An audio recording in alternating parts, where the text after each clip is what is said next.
Yo gang, and welcome to the racing month of May. Hollywood Hills is going to be on point once again as we fly forward now into officially the second racing quarter of the season.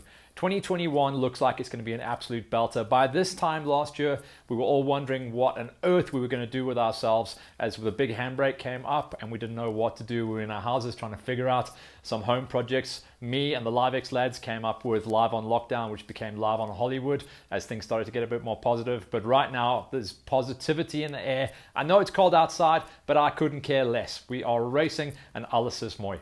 We've got a lot of cool things to talk about on this week's show. We're going a little bit old school, a little bit new school. Let's start with the new school. So we've come up with a new concept here, and it didn't take long to come up with a name. You'll guess where it came from. So this is going to be Goon Wagon to Hollywood. For you guys in the know, you'll know that goons are the guys that never have the matching kit. The bikes are always old plastics with the flapping fenders and stuff like that. So Goon Wagon is old school POS. And it is a donkey. So I managed to get my hands on a 01 YZ250 from Yamaha. And it is actually my stepson's bike, but it's been stuck at the back of the garage for like 4 years. And this thing is a donkey. So we're going to take this thing and do a refresh project. I've already got big buy-in from the guys down at Shimwell's Yamaha. They're going to be doing all the donkey work and the strip down. We already went out last week and did the big strip down. And we're working with industry partners to see how we can refresh this. We've already got Polysport on board, so thanks to Ryan Wilkins for that. And we've got Vans Racing. They're also going to be chipping in and doing a plastics as well as a refurb on the graphics as well, coming out of their second skin unit that they run up there in Middleburg as well. We're going to be throwing new tires on it and whatever mechanics it needs. But essentially, this thing is going to be a goon wagon that gets a refresh to go Hollywood. It's not going to be a full race refresh because that would just cost way too much to make this thing rock and roll and competitive. But we are going to be able to use this then as one of our tools when we go out with the LiveX lads and with you guys on the line and chase you guys around and get some film footage. So it's a real cool project, and I'm working with a ton of industry characters out there. I've got a load of meetings lined up so we can get some new rubber, get some new tires, get some new grips, get some new bits and bobs. There's going to be a load of cool things going into this project, but it is an 01 YZ250 smoker, and so far styler. Tyler DeBrain has done the big strip down. This is what she looks like, and watch this space because we'll make this a bit of a series, and over the next month or two we'll show you how we're going to be refreshing it and what parts we're going to use to actually make it rock and roll. So that's our new little project that we're really looking forward to, and it's going to be a little side project that we do along with all of our race coverage and reports and everything like that. So what went down last weekend was down in Cape Town. Obviously, I couldn't go down there. Unfortunately, it's a little bit gnarly to travel the country, but a little bit of spies and a couple of media pictures. God bless the god of social media at the moment that allows me to get my hands on a couple of these pictures as well.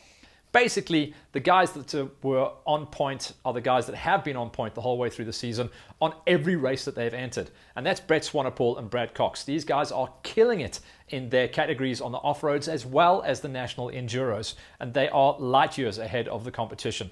And then the next day, they had what's called the South African National Extreme Enduro. Now, everyone wants to get a piece of this one as well. But with Wade out, Teasdale out, and Matty Green is out of the action, and those would be some good bets as well. It left the gate open for a couple of new bloods to come through. It's not that he's a new blood, but Luke Walker has been dying to get himself onto that tippy top step. He's been 2, 3s, and 4s for the last couple of seasons, and something clicked with the kid last year, and this year he is the man to beat on the extreme side. So watch out, because that was the first round of the extremes. It was the second round of the national enduros. Swanee, Cox, and Walker are the guys to beat when it comes to the rock hopping and really pinning it wide open. Not to say that they're not fast on other things as well, but that is the focus point for this week's show.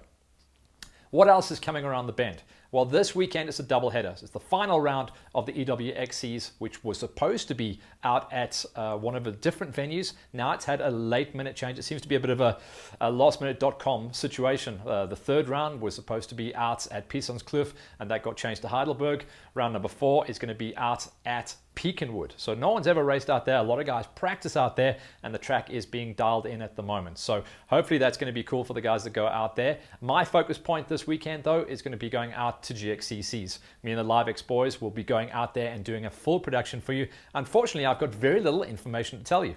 Vian has been absolutely nailing it out there. I am going to be having a chat with him, funnily enough, this week just to discuss where we're going to be going on our camera points and stuff like that. But I've got no information to give you, unfortunately. So watch the press. GXCC will no doubt be blowing up the internet this week as they drop a couple of tasty pre-run videos, hopefully like they did last time, and a couple of pictures as well. But if I find out anything else, you can follow my personal page as well, and I will be feeding that information out to you. But it's a brand new venue for GXCC, Heidelberg. We are, I do know this, racing in the lowland areas where you can actually crack it open a little bit. We're not going to go up to the highland areas that are rocky where the enduro races are. It is definitely going to be in the lowlands areas, and it is going to be a safe, as always, safe as houses race run by the GXCC crew. So I can't wait to get out there for that. So that really is going to set us up nicely. Me and the LiveX boys will do a full production. That will take us in a 2-week production run, and we'll be rolling out the pro show. We'll be getting the quads and the juniors going, as well as the support class. I used to call you guys goons. I'm trying to be a little bit more PC and call you guys a support class. And just a note, by the way, if it's any inspiration, if you want to make the shows and the cuts, it's top 10s in the pros, top 10s in the juniors, and on the support class, you guys have got to crack it a little bit wider. It's top 5 reviews in the support gates. For now, guys, get ready for the racing month of May. It's going to be an absolute belter. We can't wait to feed you all the information as it comes down the pipe. Laters.